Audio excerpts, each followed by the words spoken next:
Your report also touches on the need for a public inquiry into missing and murdered Aboriginal women.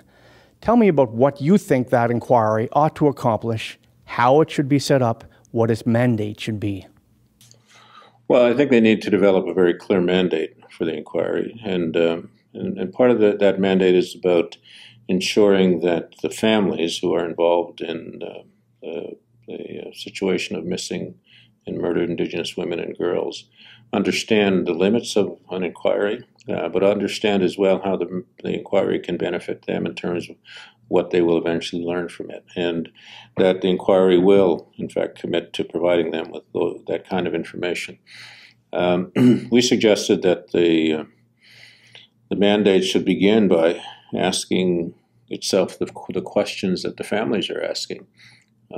What is it that happened? What do we know about the way that the police conducted investigations? What do we know about the situation of Indigenous women and girls throughout the world?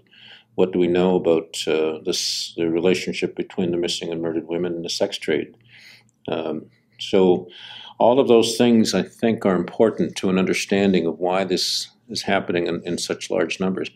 But we also need to ask ourselves a question about what is it that we can do about all of this, because domestic violence experienced by Indigenous women in this country is 8 times higher than it is for non-Indigenous women.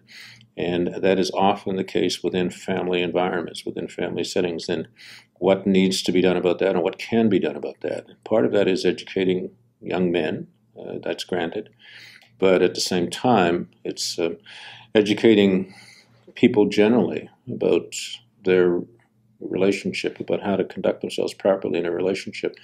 And that means empowering elders and communities to be able to put forward their traditional knowledge and teachings to these young people at an early stage so that they are able to grow up with a good, balanced sense of who they are, where they come from, about what their traditions are, about their identity as Indigenous people, so that they will be able to behave towards each other with pride and respect.